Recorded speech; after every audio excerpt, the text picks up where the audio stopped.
Although I live in the slime and muck of the Dark Age, although I stumble in the thick black fog of materialism, the tradition of meditation is waning, and we are drunk with spiritual pride.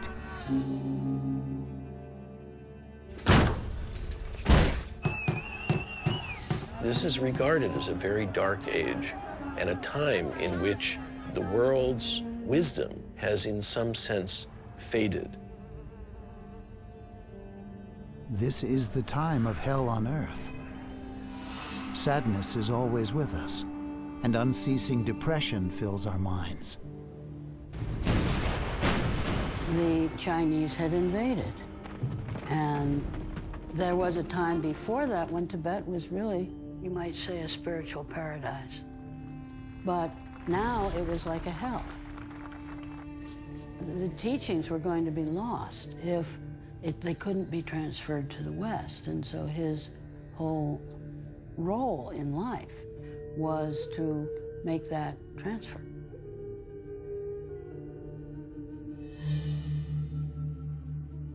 He had an urgency about him. He never gave up on anyone, on showing us the full potential of our humanity. The heretics and bandits of hope and fear are transformed into crazy wisdom.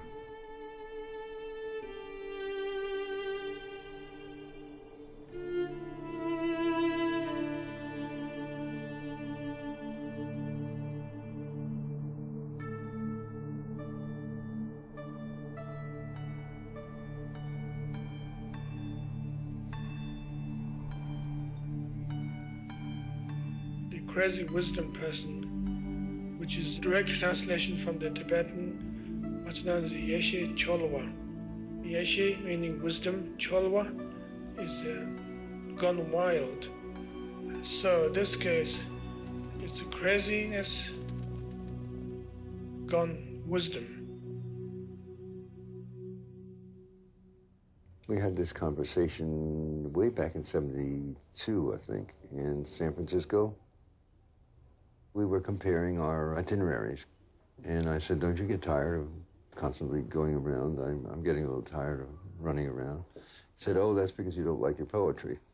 I said, what do you know about my poetry? And he said, well, why don't you do like the great poets of old, like Milarepa? Why don't you just get up on stage and compose on the tongue? Why do you need a piece of paper? Don't you trust your own mind? The red flag flies above the Potala. The people of Tibet are drowned in an ocean of blood. A vampire army fills the mountains and plains. But self-existing dignity never wanes.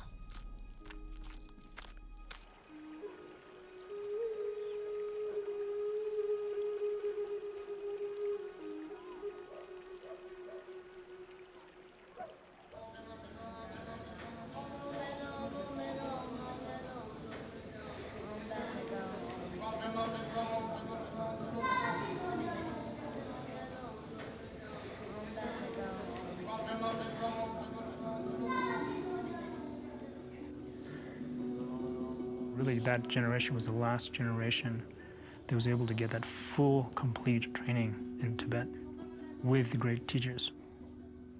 My father's meditation and everything became expedited, and it became much stronger.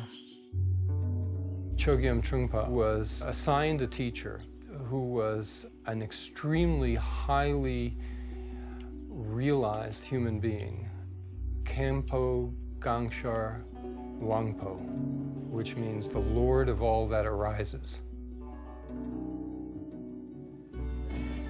The monks were often sitting with their malas, sort of telling the beads and reciting the mantra, Om Mani Padme Hum, Mani Padme Hum, Mani Padme Hum.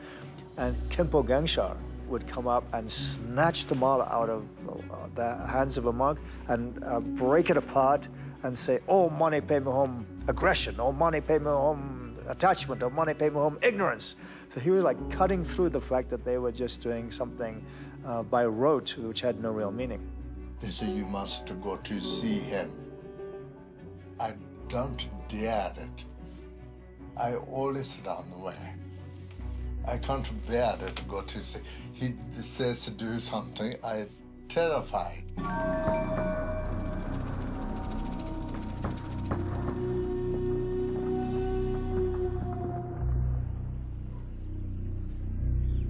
The Chinese presenting their doctrine called communism and realizing that they can't actually indoctrinate anybody, basically, fundamentally, so they have to use further greater pressure.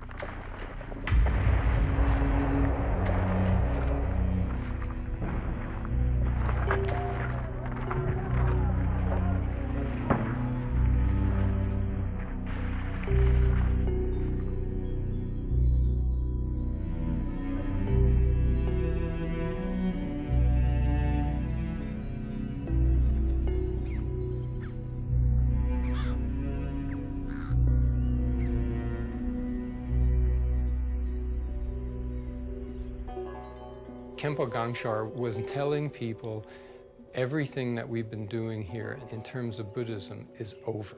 It's finished.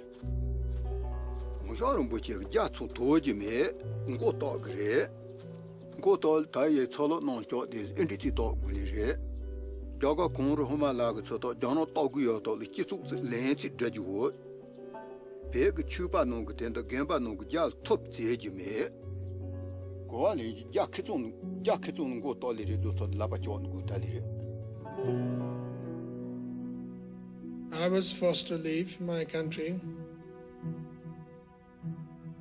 We are about 300 in a group. It took 4 months of horseback and 6 months of walk to be able to get in India. Even though Chogyam Trungpa was so young, he knows exactly what we have to do to get away. And somehow, I don't know how he managed. He doesn't have a compass. He has very nice binoculars, so we can see a long distance. So we have to hide during the daytime and have to walk in the night through the mountain and through the ice. And then start walking in the river. When we reach other side, we know now Chinese are everywhere shooting guns. Hardship is not enough food. And the people are dying with starving. Then we actually end up cooking our shoe leathers, chopping it down and cooking it. And not remembering chewing it. It was so horrible.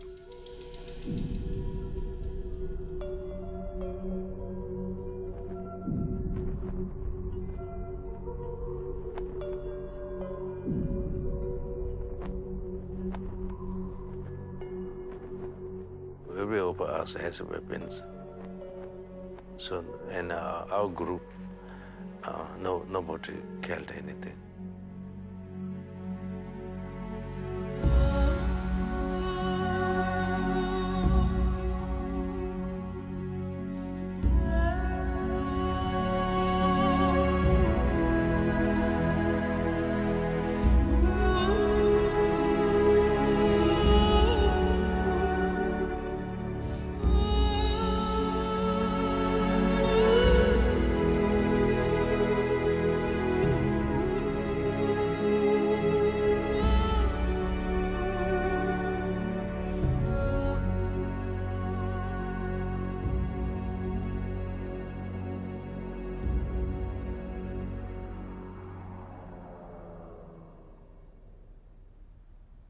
My work is dedicated to present a notion of enlightenment to the West.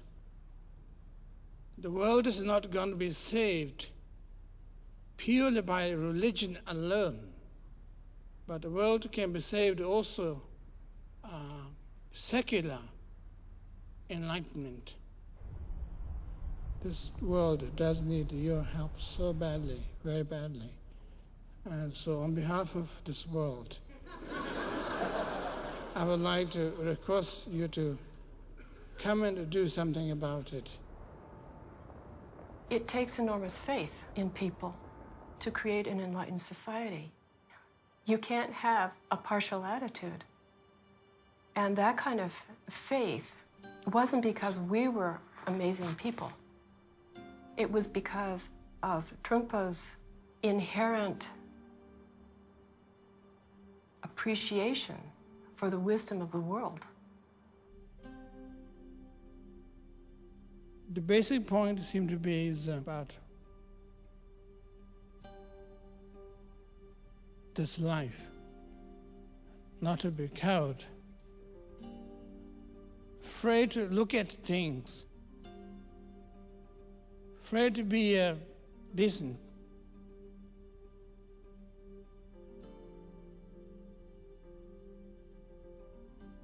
Afraid to smile. Afraid to acknowledge that we are basically good.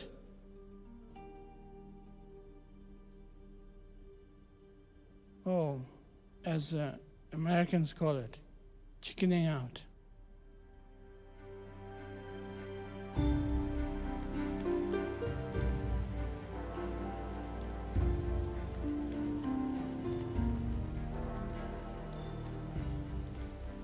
When I first met him, he was, of course, still a monk, dressed in monk's robes, and he seemed to me extraordinarily young, ethereal almost, as though he might dissolve into light at any moment.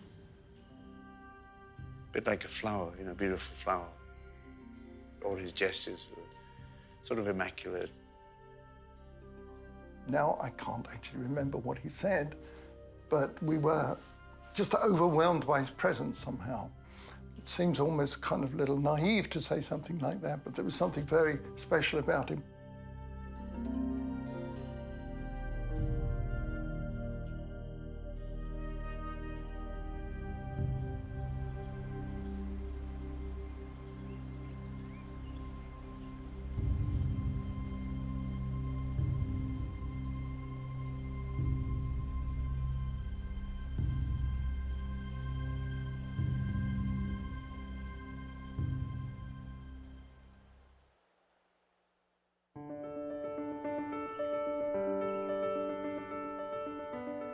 He was going through a period of really examining how he was going to teach. He really, I think, wasn't sure yet what would be the best way to teach Westerners. Rinpoche was doing various courses in order to familiarize himself with Western culture.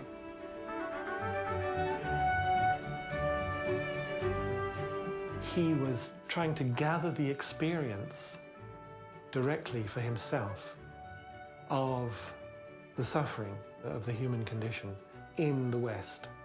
You got the feeling that he wanted to sort of reach into our little bowl of suffering and say, this is what's happening, and to be able to have the words that we could understand, that were accessible to us, that would allow us to say yes.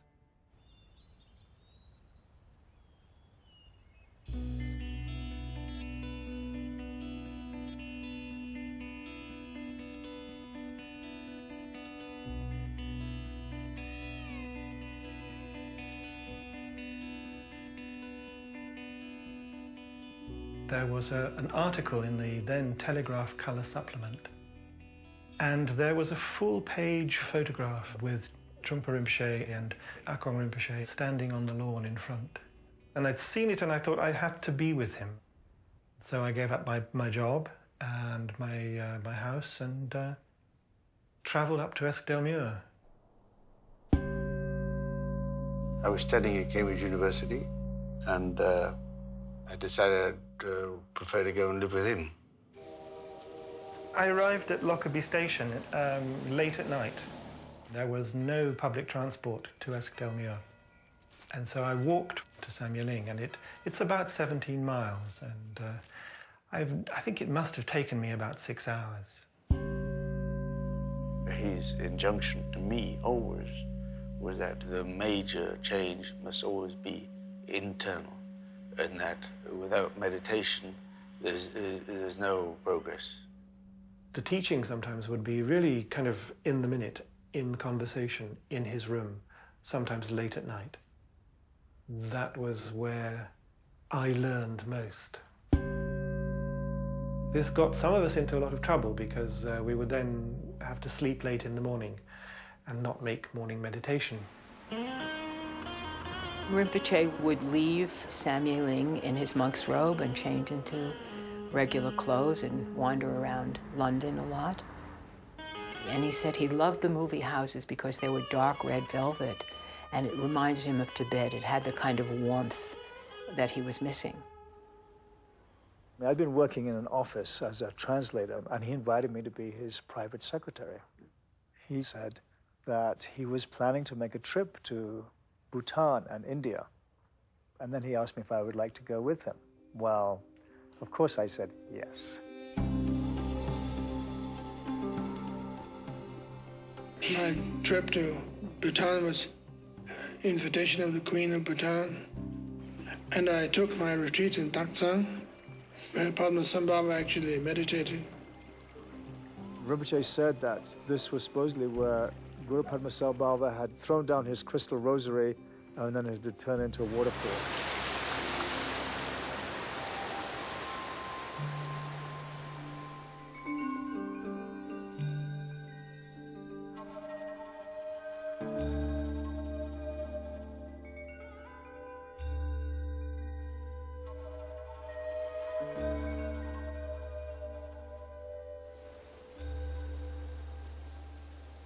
Being in Taktsang is not particularly impressive at all at the beginning. What is this place? It's supposed to be great. And what's happening here? Maybe this is the wrong place they've chosen. Maybe there's Taktsang somewhere else, the real Taktsang. But there is actually immense energy and power is taking place. Things begin to come up.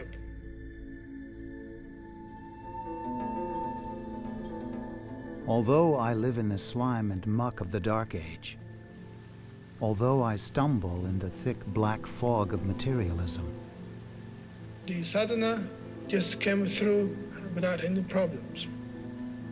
And it took me about 5 hours to write the whole thing.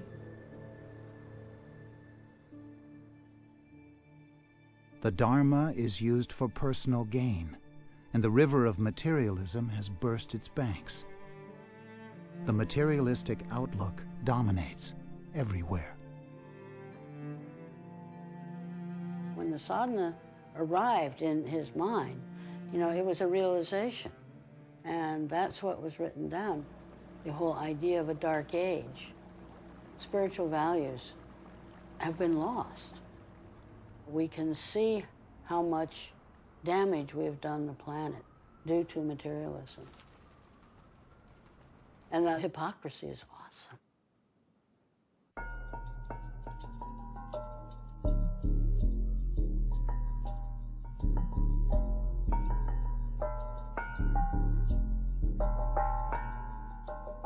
Trungpa Rinpoche had come to the West in order to transmit the authentic teachings of Buddhism in the West to Westerners. Auckland wanted the centre in Scotland, Samyeling, to be a place where Tibetan refugees could come and find a home. And so they had a very different outlook. That's why there's this huge conflict developed between them. People would get very upset because he wasn't teaching. People wanted a teacher to satisfy their own spiritual greed, so they could say, I'm a disciple of Trungpa Rinpoche, and he's doing this to lead me on the path of liberation, something. And then they'd find, actually, he's not doing anything. He's just drunk or trying to seduce my girlfriend or, or behaving in a totally outrageous way.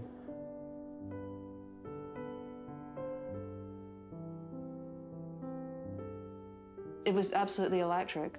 That first time I set eyes on him, I had never had any experience like that in my life before. I was at a school in Cambridge, and I had to find a way to get up and see him. I spent I believe, at least 24 hours in bed with him. I think it was the first time in my life that I had felt that I could have 100% communication with somebody. He said to me at one point, maybe someday we could get married. And I said, oh, definitely, yes. I'd love to do that. They had to do the shopping, so it meant driving into nearby towns, which is partly when it was taught Trungpa and Akon to drive. You know, they were hopeless at, both of them. They'd never known roads and traffic. They didn't grow up with them, you know. I always thought you shouldn't let a Tibetan behind a steering wheel. I had heard he hadn't been the best driver in the world.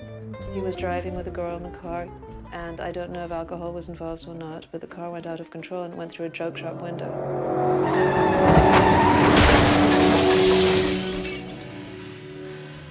And there was Trungpa Rinpoche on a gurney in the hall with huge stitches in his throat. His throat had been cut.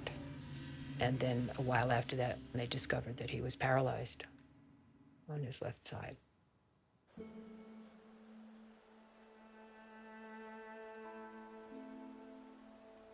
He was in such pain, and it took quite a long time before he was able to regain some movement on the left side of his body.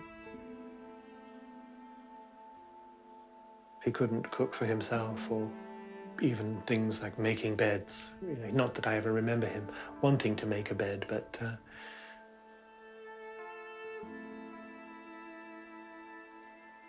you couldn't be with him without being aware that there was an extraordinary struggle going on in there. I think that that particular period in Scotland was really the bleakest period in his life. Before the accident, Trungpa Rinpoche had spoken about the dilemma that he felt. The term he used was the golden Buddha on the pedestal. Main point is to be able to teach fully with the only Western world.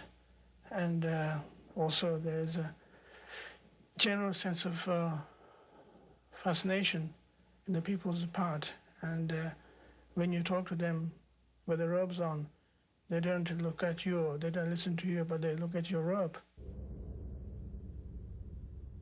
People just couldn't accept it. I think people found it too threatening. The English people, with their sense of propriety and so forth, may have wanted to have their sort of little pet guru. And at the same time, the Tibetans wanted him to wear his robes and hide behind the Tibetaness as a sort of sense of subtle superiority. So he was completely out there and genuine with who he was, and he was rejected for that. He said to me that he felt that he was a critical point in his life. He said that I'm on the verge of becoming enlightened, and when people get to this point, they either go crazy or they attain realization, which of course made me feel a little bit anxious having just married him.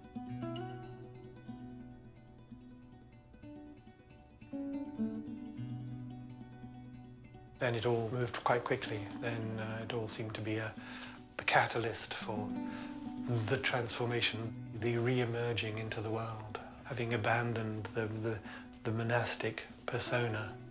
And then the rest, as they say, is history. What made you commit to, about 3 years of your life to him? What held you to him?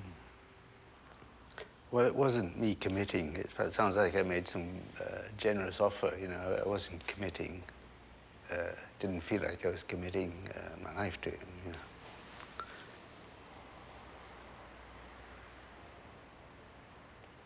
I'd actually love being with him. And it's 40 years ago now.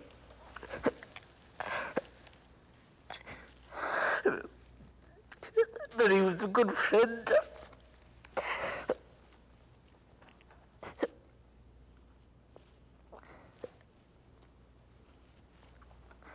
He's gone, but he was a good friend. So there's no commitment there. Just came naturally. That's what that's for.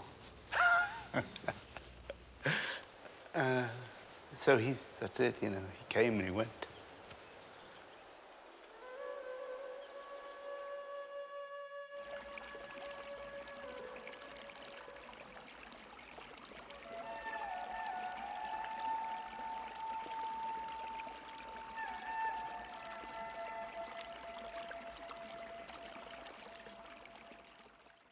He met one of the other great Tulkus, pretty much similar age to him, they had known each other in Tibet, Trungpa Rinpoche. Trungpa Rinpoche came to him in India and said, "So what you going to do now?" And he took out his mirror, little metal mirror he had around his neck. His mirror was a way of, he could prophesy, see the future in the mirror. And he started looking into this metal mirror and describing Shambhala. And he said, "It's as if I was there, and I can see." So that's the only clue that he gave, that he was actually going to America to find Shambhala. All we are saying is it needs a chance. All we are saying is it needs a chance.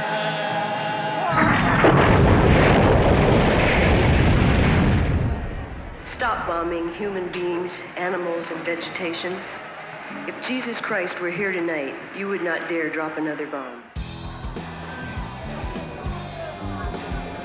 It was a tumultuous time, and a time when there was a passionate search for meaning. It had to do with a resistance to the war in Vietnam and the role of the United States in pursuing aggression in that way. The motivation for radical political action was some kind of insight about human liberation. That human beings had a vast potential for freedom. Freedom of expression and freedom of emotion and freedom of thought. That there was a personal side to the journey of growth. That personal liberation and political liberation might not be separate. That they actually might be part of the same journey or part of the same unfolding.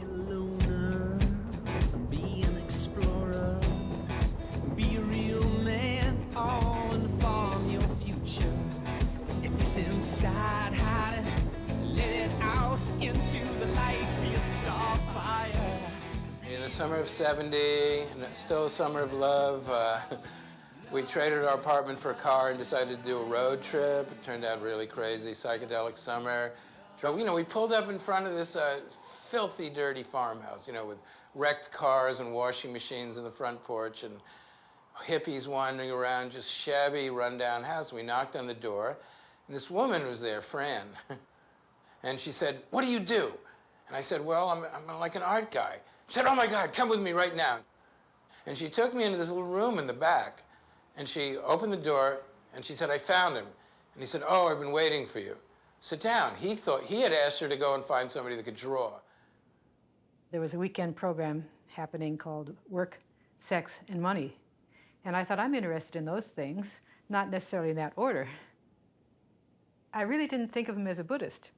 I wasn't really looking for Buddhism or any particular religious path. I just thought he was someone who spoke the truth. In fact, I thought he made it up.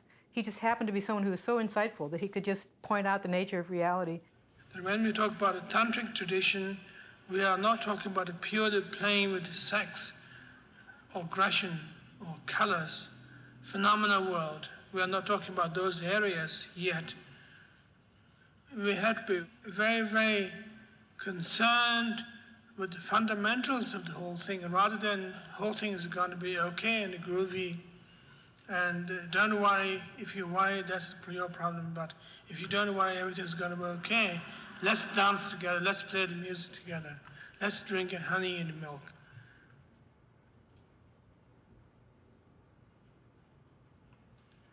It doesn't work. He had started drawing this letter called Ah, which means it's the seed syllable for sort of the birth of everything that's created. It's the most primary seed syllable. It can be summarized as a dot in space. So I sat there for 2 hours, and he knew how the eye worked. He knew about geometry. He knew about Botticelli. And the more it went on, I was like, this is the greatest experience. Finally, an art teacher. I thought he was just an art guy, a hippie, Tibetan hippie. He immersed himself completely in American culture when he moved over here. It wasn't just that it was contrived, that he was going to dress like a hippie and act like a hippie so he could communicate with the hippies. It was that he was absolutely fascinated by anything that people did. He just wanted to basically eat it up. At one point, I was concerned about whether you needed to be celibate on the spiritual path, because I had been reading all the Hindu yoga books that talked about how important celibacy was in meditation. And just as I was getting to that question in my little list, there was a knock on the door, and it was Diana. And he said, "Oh, come in, sweetie." And so she was wearing a yellow bath towel, just barely covered her, so I didn't know whether to look down or whether to look up. And then he kissed her, and he said, "Well, I'll come to bed soon, sweetie." So she left, and I didn't actually ask that question.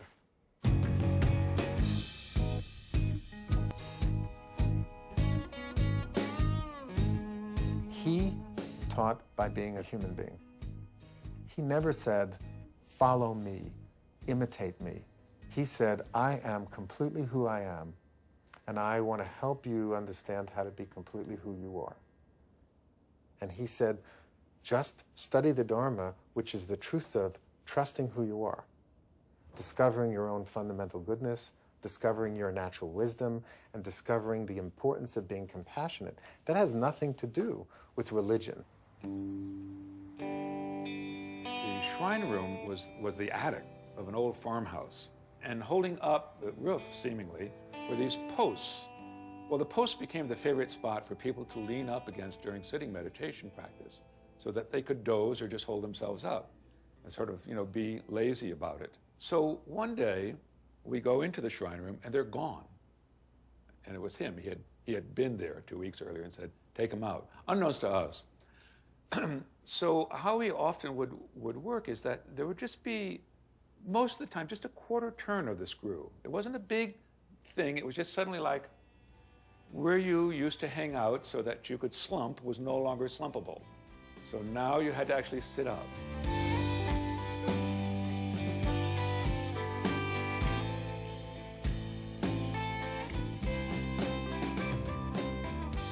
This is a picture of the door at Karma Chilling. It was just a white door, ratty, paint-crumbling farmhouse. And he said that he wanted to paint it as the entrance to the Dharma in the West. It was very important. And he explained to me the geometry, the sacred geometry, and how it intersects with how your eye is wired. The rods and cones in your eye are actually wired into geometric patterns, and how the door, the geometry of the door would go directly into your eye and set off certain kind of signals in your brain. We could not find a turquoise. We left all this stuff on the front porch, and there was a little girl, about 5 years old, that was playing. And when we were down at the tent listening to the teaching, she had poured all the paint into a bucket. And we came back, and she'd mixed it up, and it was the perfect turquoise. And it was getting dark by then, so Trungpa said, "Oh my God, it's perfect." So we took all the cars and circled around with the headlights and put the headlights on the porch while he sat there and supervised me filling in the turquoise.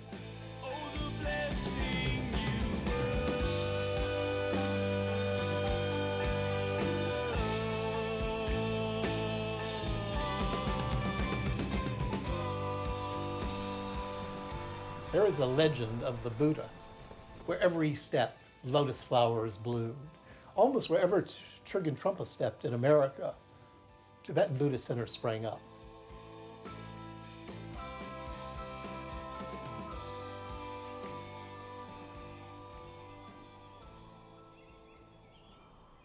Very early on, maybe in the first year, He invited the entire community that could fit in his living room up to visit him, and he invited everybody to bring their bags of marijuana, their dope. And half the people thought, oh my God, this guru is so cool. He wants to smoke with us. So everybody came and was in a very jolly mood, and he asked everybody to put all their paraphernalia on a big tray in the center. And there was a beautiful fire going in the fireplace. It was all very homey and wonderful. And he began to talk to everybody and welcome everybody. And then one little bag after the other got thrown into the fire, creating all of this spark and popping. And he began to chant, we are burning self-deception. We are burning self-deception. We are burning self-deception with each bag, and the fire would blaze up. Supposing if you, so-called you, which we do not know whether we exist or not, but so-called you become enlightened, then what?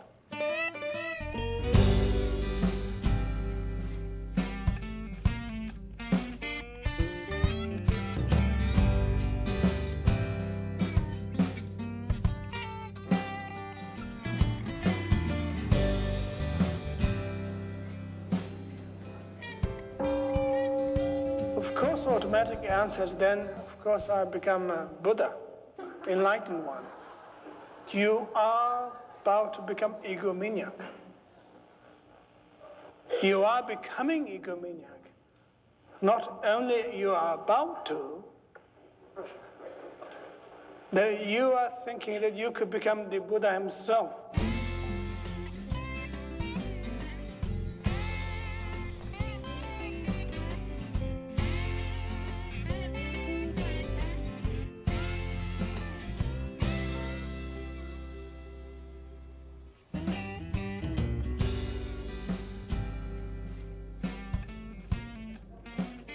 The Naropa Institute, the summer of '74, was a kind of a distillation. It was sort of like what happened at Woodstock, that all of a sudden, you had this huge movement. It's happening all over the country, and it came together.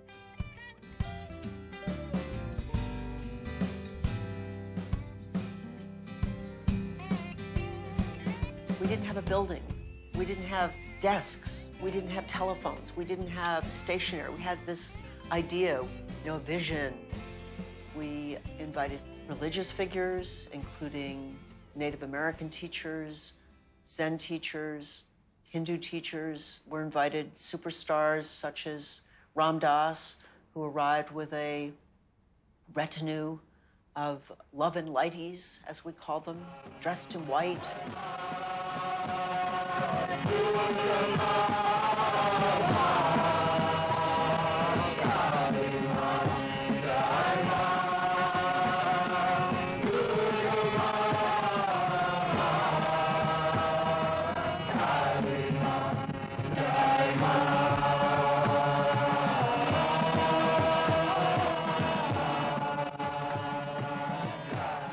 There were people there who weren't on religious trips, like Gregory Bateson. We come to Naropa to try to find out what it's all about. We invited all these poets. There was Allen Ginsberg, and Allen was a one-man poetry school.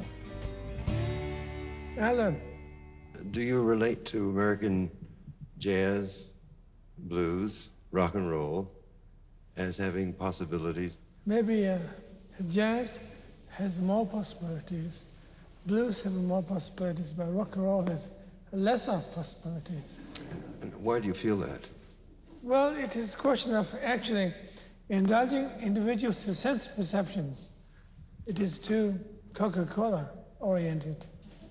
Well, I think, have you had the experience of, say, majesty and calm and centeredness in any rock and roll that you've heard? Unfortunately not.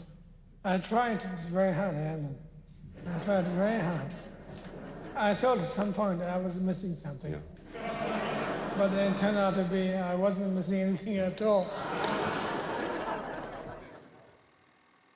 He liked the poets, he liked the artists, he liked the misfits. He never seemed to want to rein in the energy in terms of setting up an institution like Naropa. He kept talking about sparks flying. What we were doing was bringing together East and West. And that was the kind of a creation of a new hybrid. And he said that normally people think of creating some kind of diplomatic relationship between East and West. But what he really wanted was not to do that at all, was to maintain the integrity of each tradition and let them come up against each other so that sparks would fly.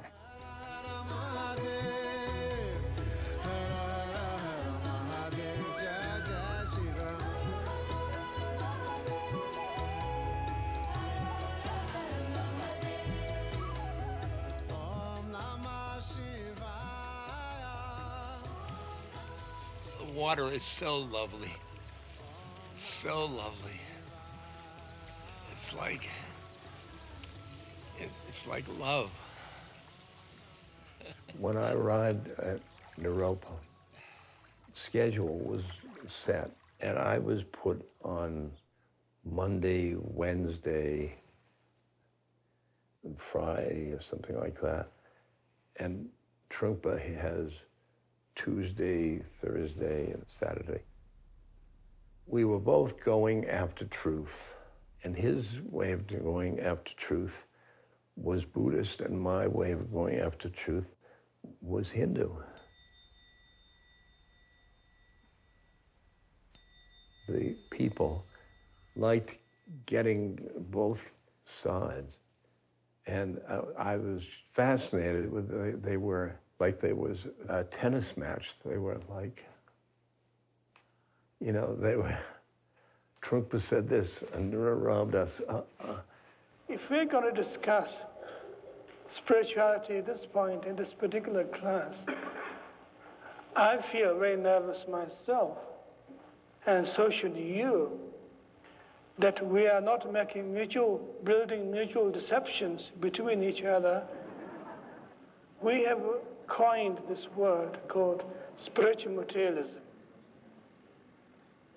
Spiritual materialism, which dedicated to pursuing a self-ego, that you use mantras, chantings, meditations, all kinds, to become oneself a greater and powerful person. He did not give a talk in the first 5 or 6 or 8 years without reminding people how foolish their grappling after spirituality to save themselves was. He was cruel from the point of view of relentlessly dismantling whatever you could use to cling on to some constructed version of ego. Let us mock the ego, but let us build our spirit.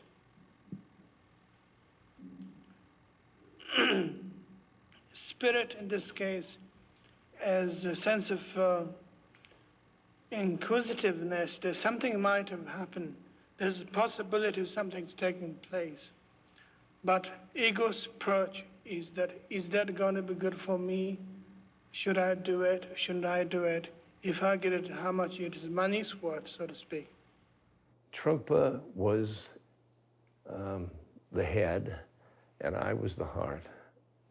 Things like soul, God, Ram and Krishna and all that seemed like cluttered compared to him.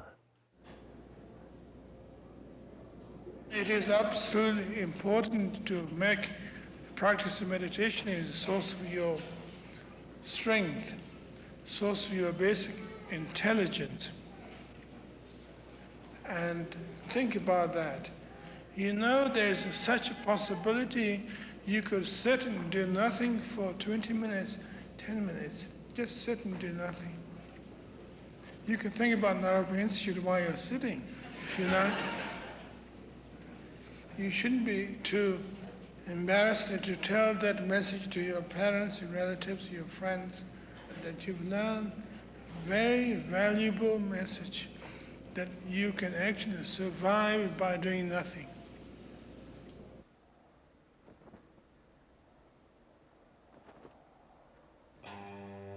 Rinpoche had a great command of English. He said, English is a blessed language. He could speak redneck, he could speak American Chamber of Commerce, he could speak Oxonian English.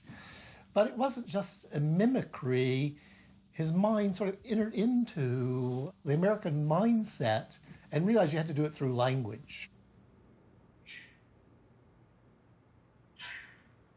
You use the word inaccessible in referring to Vajrayana teachings, and what was the implication there? Well, it's very rare. And therefore you probably don't get it. Like if you order steak tartare, very few people order such a dish, and usually somebody order a hamburger, hot dog. And steak tartare is very rare.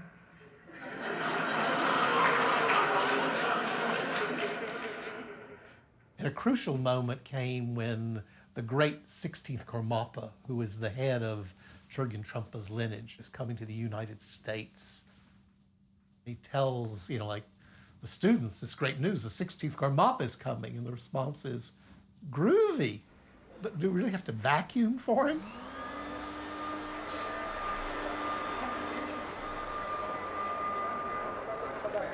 Who would somebody help to light the candles? Now? Yeah. He worked tirelessly, hours and hours, round the clock, getting ready for this visit. Having people go into get decent clothes, cutting your hair, getting suits and ties, which most people went to the Salvation Army to get because nobody had any money particularly. That infuriated people. Sexuality didn't shock people in those days. Drinking didn't shock people. But wear a suit? Are you kidding? So many students left at that point in protest. All of the forms or rituals or disciplines are ways of shifting the mind. First of all, to create some kind of wakefulness so that you can even appreciate what's going on, and then to connect us into the particular activity that's taking place. You need a kind of majesty inside to meet the majesty outside of yourself.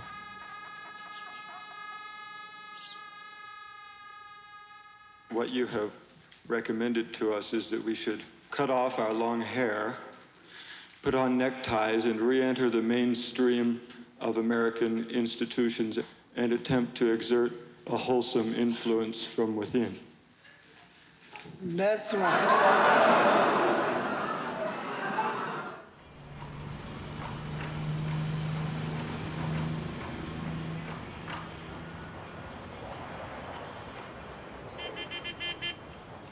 We always have a problem with taming ourselves. That is why we have to resort to religion, basically. Taming here meaning simply being decent. No ups and downs. Some sense of equilibrium. Natural state of existence.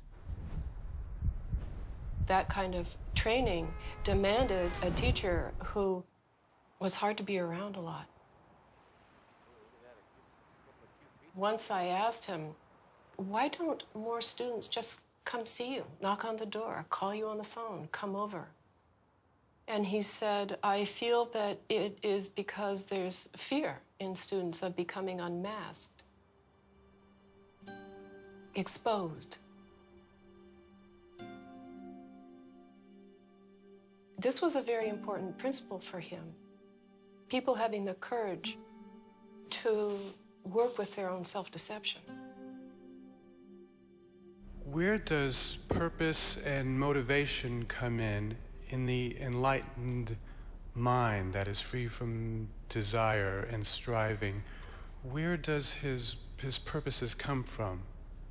Well, purposes come from having sense of trust in oneself, sense of uprightness, sense of loyalty, sense of appreciation of one's family and one's immediate world around you.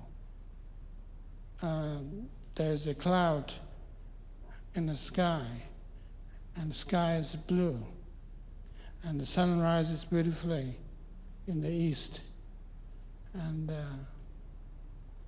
snowflakes have their beauty in the falling on the ground.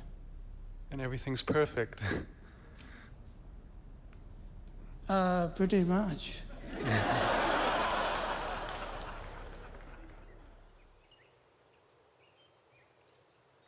He was always teaching us from the crazy wisdom style. And the teaching was, there is no certainty. And you could have a sense of humor about that.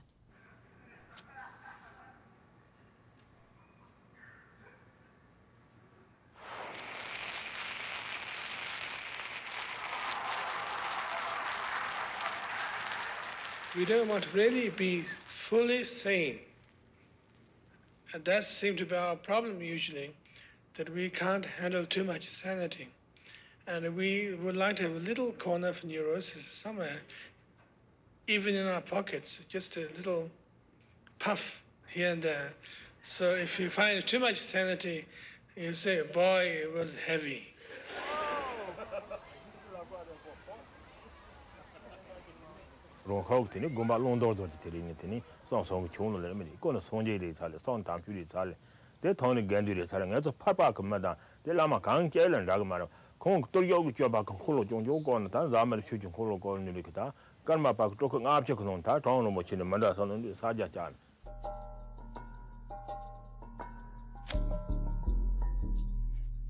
This is a tantric tradition of Tibet, that enjoying your senses is itself expressing wisdom. Benjamin Franklin said that wine is proof that God loves us and wants us to be happy. Not a strange idea. But he did drink a lot. And it probably was... So did Thomas Jefferson. He went broke getting good wine from France to drink.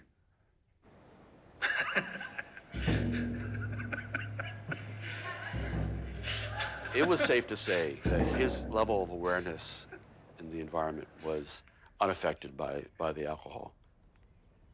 Early on, he was giving a talk with this sort of Western New Age guru, and Rinpoche's presence in this on the stage was that he was just completely drunk, and he actually don't think ever actually gave a talk. He was just, falling out of his chair, and so at the end of the talk, they sort of carried him under his arms and got him into the elevator.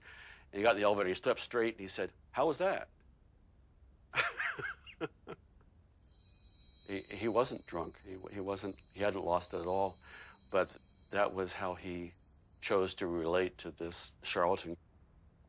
Many people tried to get Rinpoche to stop drinking, and they would take petitions to him and letters to him and have everybody sign it. I remember being there one time when one of his attendants served the watered down sake, and he would just lift his eyebrow and saying, "This is watered down." It's just basic craziness, which is fearlessness, in other words, not giving up anything. Seems to be the basic point. Willing to work with what is there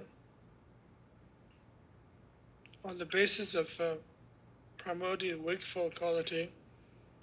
So that seems to be the definition of crazy wisdom.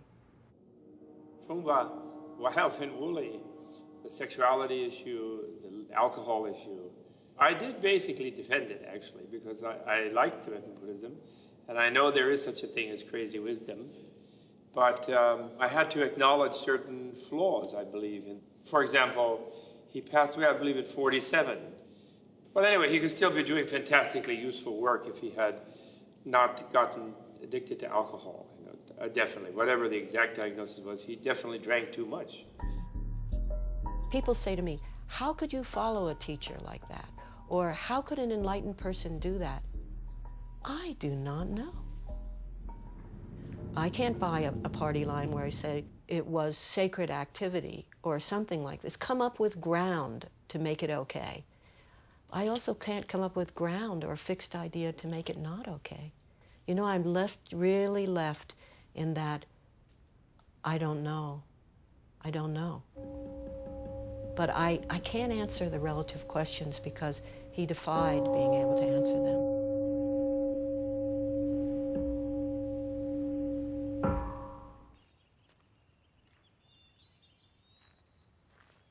When Suzuki Roshi died, Chogyam Trungpa gave a talk at the Zen Center.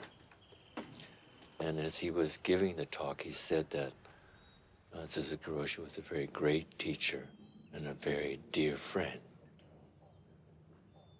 And at that point, he began to weep.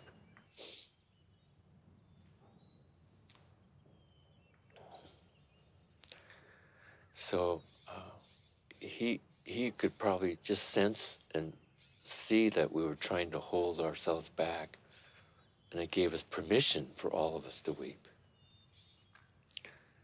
So that in itself was a wonderful teaching.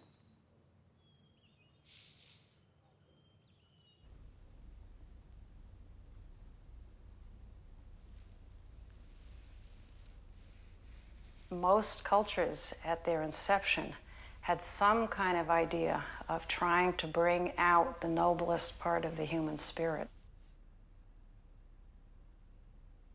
Rinpoche searched for models that would work in the West. He didn't just want to impose Eastern models onto his Western students. In America, the President of the United States lives and works in his house.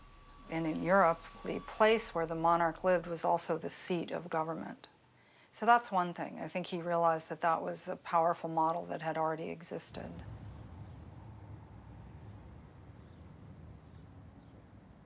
Court was this really rich environment that was his home, and it was kind of a community center at the same time.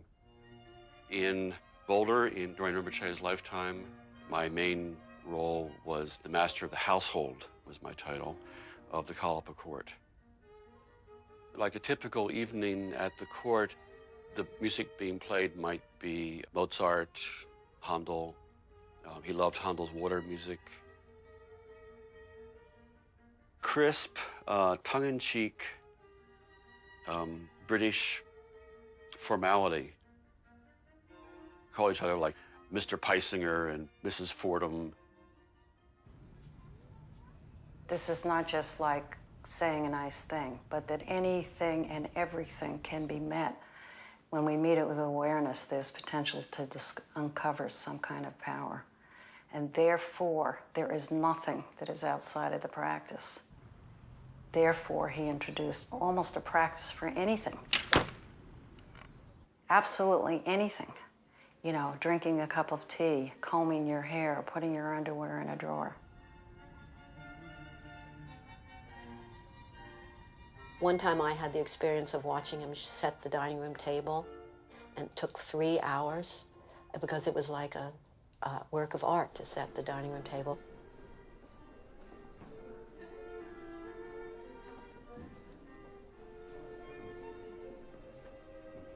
He really found the way Americans spoke English to be sloppy. And he thought it reflected that if you didn't work with how you spoke, that there was a way in which body and mind were not joined. So speech is one of the things that can really join those, so that you have everything sort of lined up. You have synchronized your body, speech, and mind. So he took that to the next level, and he started not only teaching people how to speak the English language, but he decided to teach them the Queen's English. How to speak the English language and how not to speak Americanism. All right, I'll give you an example of an elocution exercise. Spider is black. Sky is blue. How tantalizing, this world. Kathy's hair is black. Her complexion is white. Her attention is like a bowstring. More than monumental, more than tattered, more than dying, the Liberty Bell is more than antique. Ultimately, he was trying to demonstrate how sound had a sacred element. So in spite of the appearance of torturing people by making them repeat these words over and over again, I think it was much more about appreciation. So actually, it became a visualization practice. We would come on duty, put on our uniforms, and walk into a visualization. We were imagining ourselves as enlightened servants of the enlightened master, and on some level, it was all true. On some level, it was reality. On some level, it was all play.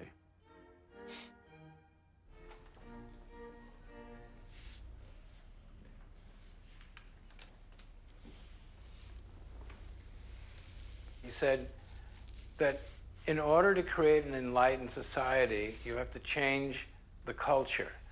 And in order to change the culture, you have to change the art. And in order to change the art, you have to change the principles that art is based on.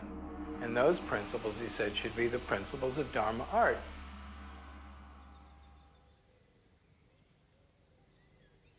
The basic notion of art at all means how to relate oneself and how to relate with one's phenomenal world gracefully.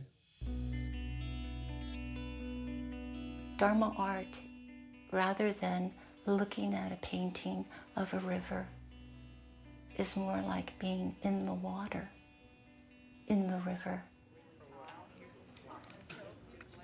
When there's enough sensory space, then we can afford to relax more, and we begin to find what's known as the sacred world, that any artistic endeavor is regarded as sacred. When that happened, there is no struggle.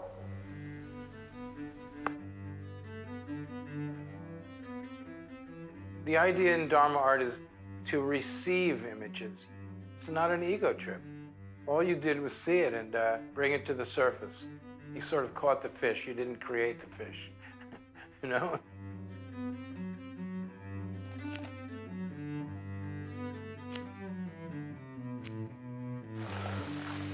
Things are sacred, not in a sense of religious means, but sacred in the sense that there is a natural dignity in the way we view our world.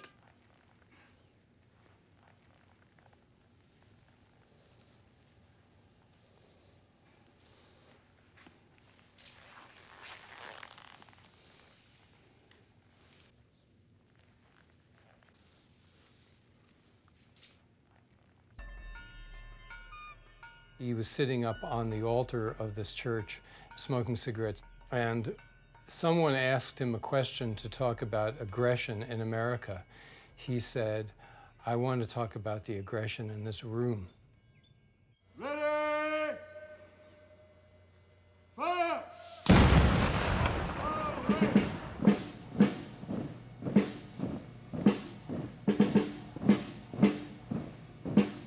This was the Dorje Khasa. It was given that name because it literally means protecting the sacred space. Chogyam Trungpa believed that every aspect of society had to be explored, every single aspect. And so he created theater groups, and he created commerce groups, he created educational institutions, and he also created a Buddhist version of military. Everyone had a hard time with it, but he would say over and over again, until we reach into the heart of aggression of society and we transmute that very same energy to be the forces of peace, we couldn't really change the way things worked. I was involved in organizations and marches protesting the United States presence in Vietnam. What I came to feel was that those of us who were doing that had in the end no greater insight about the fundamental problem of aggression than the government and the army that we were protesting against. The Shambhala principle is what is known as the path of the warrior. Here again, it doesn't mean to say the creator of a war as a warrior, but warrior in the sense of braveness, being brave.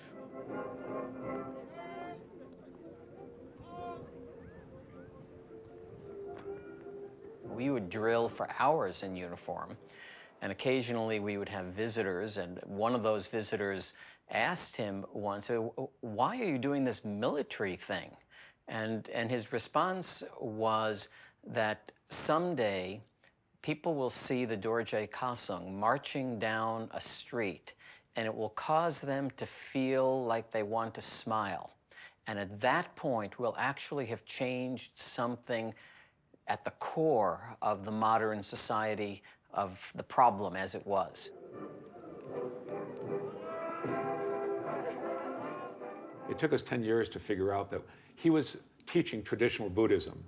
We didn't know that because he was, if you ever read traditional Buddhism, you go, huh? But his incredible ability with language to translate that into our language so that he was able to touch your heart. And he was also able to sort of make your mind inquisitive. So your constant feeling was that your journey was truly what is traditionally described as the path is going underneath you and you are just continually opening up to whatever you are encountering.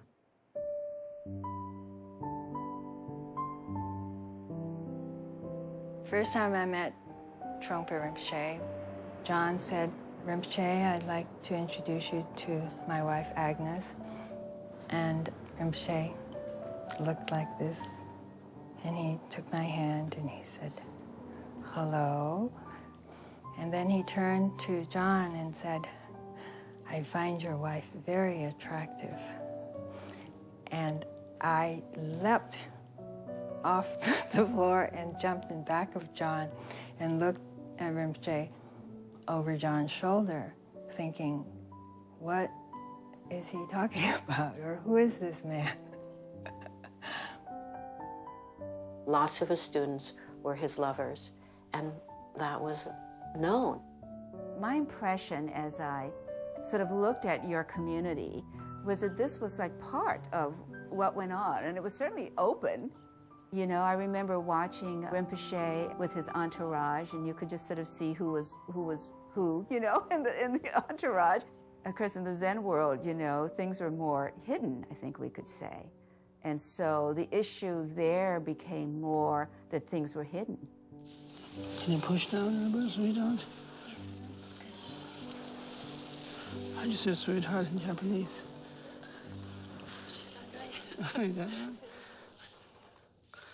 He didn't hide anything. He didn't hide his drinking. He didn't hide his sexuality. There's so many Western teachers, as well as Asian teachers in the West, who have been brought down by what's called sexual misconduct. But if you really look closely, that's not what caused them to come down. It was that the students felt deceived and lied to. The first time he slept with somebody, after I married him, he was still at Semiling, and I was completely freaked out. I sat on the floor of the bathroom and just cried all night. And the next day, I went in and I talked to him and told him I was completely distraught. I couldn't believe that, he just married me, and now maybe I had to divorce him because he was sleeping around. And he said to me, "It's not that I don't love you. Our relationship is much, much stronger and more powerful than sexual fidelity, so to speak. That I'm never going to be able to be a conventional husband, but you can always completely 100% rely on our relationship and our love for each other, but it's just not going to be conventional." Sexual activity, what there was, It was about liberating desire rather than creating more desire. And so you take that place of desire where it's the most, which is in the sexual activity, and you apply some kind of wakefulness, some kind of where you actually are present all the way through. So it's a very potent place to work from. You know, sometimes I would sit with him for hours, 2, 3, 4 hours in almost total silence. So sometimes it was really lonely.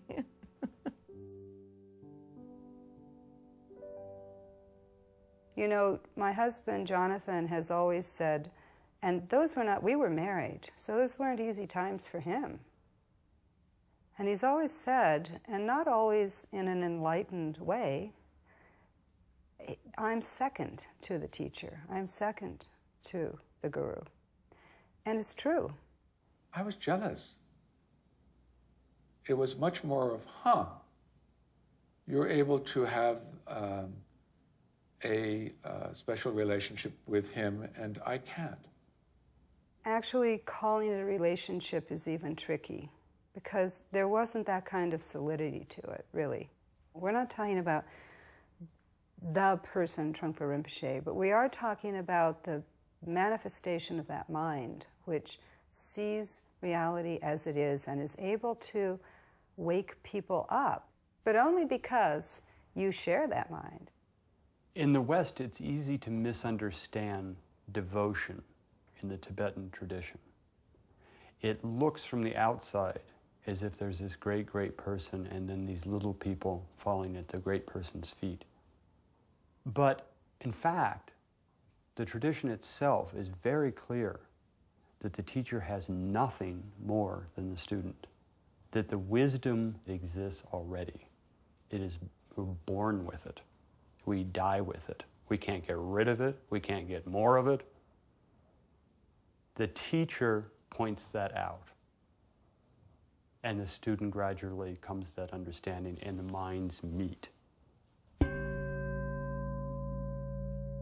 After being married to him for 17 years, I would still sometimes lie in bed next to him and look at him and thinking, I have no idea who you are. I mean, he was completely unfathomable. You could never really second guess his reaction. Love, talking about love is just like an insult sort of to like our relationship, because it was just like he treated me as the reincarnated Lama that I was recognized as. So in terms of love with my father, did we ever talk about love? There was never any talk of something like that. I mean, he treated me like he would have treated a king of another country, you know? You always knew that his intentions were good, and you could always expect that he would be kind. But fundamentally, I don't really know what made him tick.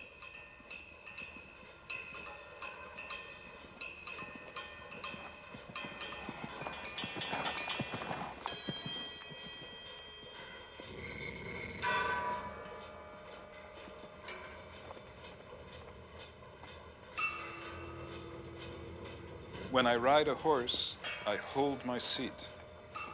When I play with snakes, I snap them on my wrist. When I play with dangerous maidens, I let them talk first.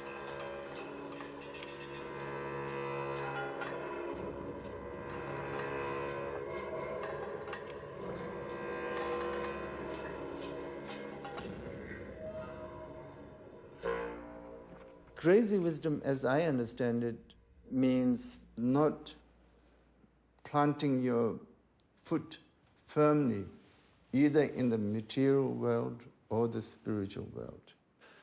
When we have the spiritual world view, then we are bounded by the so-called the spiritual view.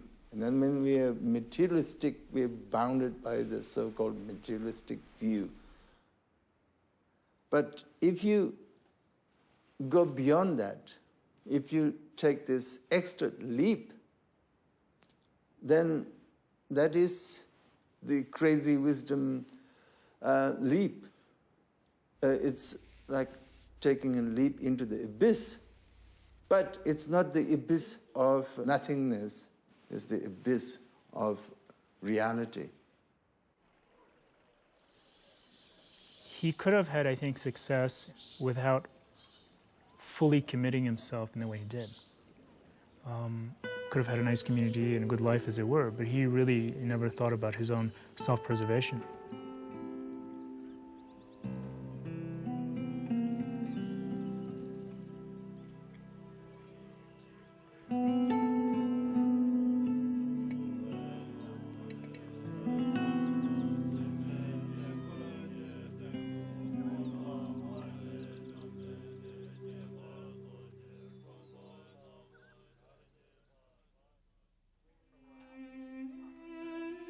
How much that we have actually trying to connect with our own heart, and how much of that particular attempt to connect with our own heart has been repelled because you might discover something terrible in you.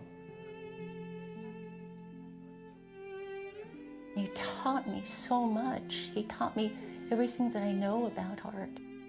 And he showed it to me by being genuinely, fully who he was. He was human, completely human, and he didn't hide it. He didn't hide his tears. He didn't hide his wounds. When we want to really connect with our heart, what are you? Who are you? Where's your heart? If you just put your hand through your rib cage and feel your heart, there's tenderness. It feels sore and soft and it hurts. And you want to spill your heart to relate with others. That types of tenderness does bring a notion of fearlessness. Fearlessness that you have a possibility so that the world around you can tickle your heart, your raw heart. It was his way of saying, it's a form of strength. So when you feel that tenderness in you, then you become stronger. He lived his life. He was like the greatest bodhisattva. Bodhisattva vows to give up anything that has to do with himself and help other people. And that's all he was ever doing. Now, see, you're going to make me cry. That's all he was doing.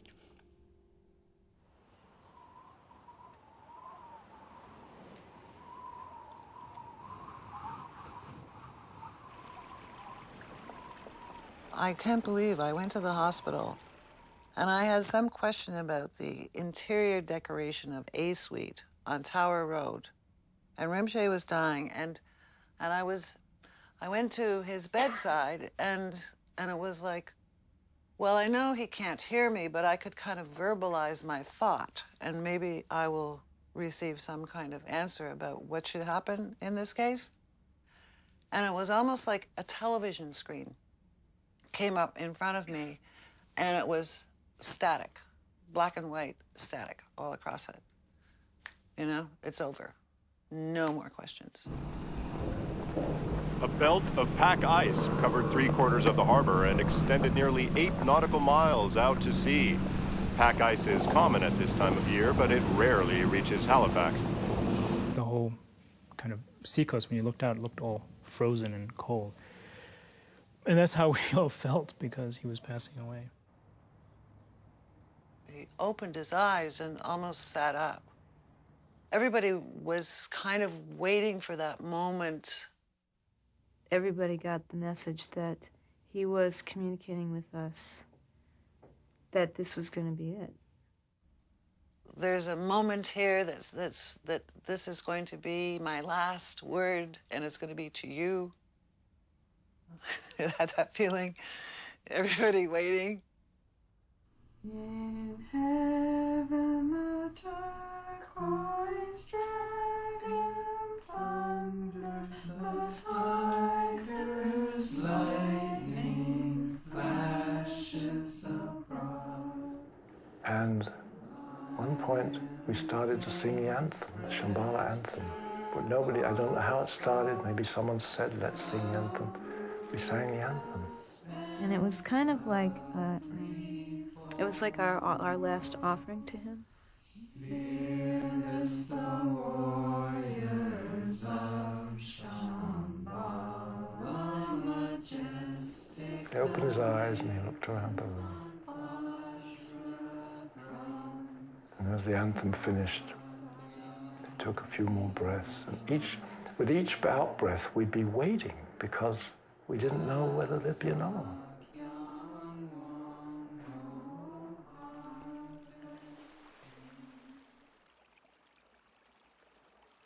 And so then I went outside. The ice had started moving out, and by the end of the day or the next morning, it was a lot of ice. It had all gone out. The sky got blue.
I've seen teachers who have tried to emulate him, and for a few years maybe it's fun, but day in and day out, every year, 24 hours, they say, I don't know how he did it. So you can really say, well, it's either, you know, he was crazy, or he was crazy wisdom, and there was something very amazing about it.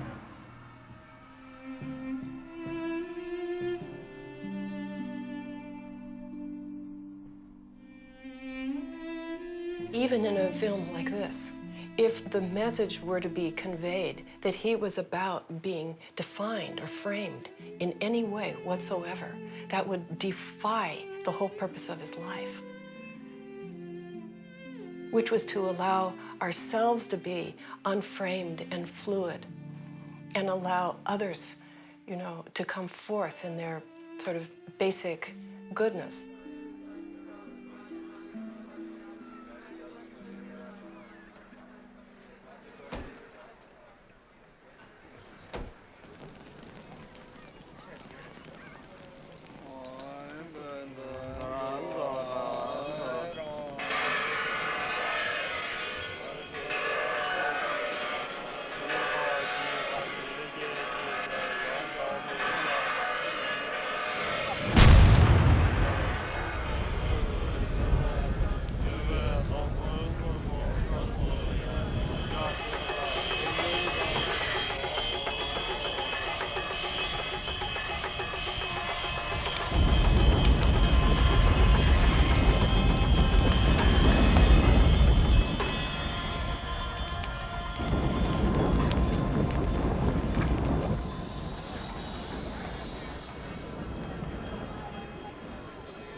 I see it.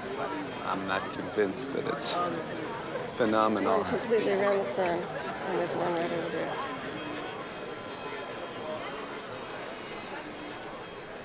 Rainbows. Something in the clouds. Something in the sky.